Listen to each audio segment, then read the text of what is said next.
Il y a de la joie, bonjour, bonjour les hirondelles, comment ça va? Il y a toujours deux façons, au moins, de voir les choses. Et en général, on choisit le versant négatif. C'est peut-être dû à notre éducation, enfin en France notamment. Peut-être qu'on entend trop ne cours pas, tu vas tomber. Ne saute pas, tu vas te faire mal. C'est dans le langage aussi. C'est pas mal. Quand d'autres diront great, wonderful. Par exemple, pour la grève des transports. Voilà, on a tendance à se dire non mais c'est dingue, ça complique la vie des gens, et puis c'est pas du tout représentatif de la population, la SNCF, nanana. Et le versant positif, c'est ouais, mais ça nous a réappris à marcher, ça nous a réappris à faire moins de choses peut-être dans la journée, à moins millimétrer, chronométrer. Là, le coronavirus. Bon, ça pourrait être dangereux pour nos économies, on peut s'inquiéter.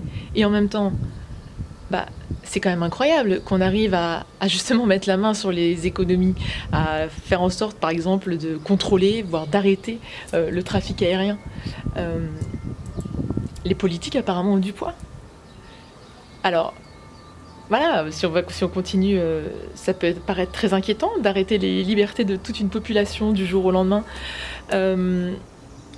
Mais en même temps, et vous voyez, là aujourd'hui c'est autant de l'auto-persuasion que des conseils, c'est peut-être juste faire taire nos égos pour œuvrer ensemble vers un bien collectif.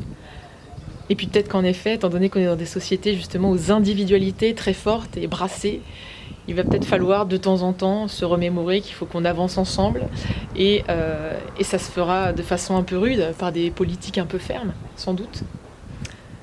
En tout cas, voilà, il y a toujours deux façons et faites l'effort dans votre vie pour tout d'imaginer toujours un scénario positif.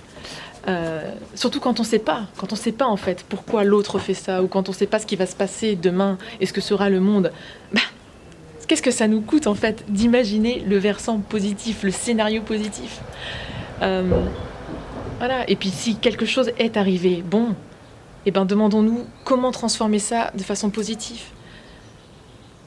Positive. C'est possible. C'est une façon de voir les choses. C'est un état d'esprit, un parti pris. Et puis dans ce temps qui nous est donné, là où on va tous être cloîtrés chez nous, faisons en sorte que ça n'éteigne pas notre flamme, mais qu'au contraire, ça la ravive. Qu'on me donne l'obscurité, puis la lumière. Qu'on me donne la faim, la soif, puis un festin. Qu'on m'enlève ce qui est vain et secondaire. Que je retrouve le prix de la vie enfin. Qu'on me donne la peine pour que j'aime dormir. Qu'on me donne le froid pour que j'aime la flamme. Pour que j'aime ma terre, qu'on me donne l'exil. Et qu'on m'enferme un an pour rêver à des hommes.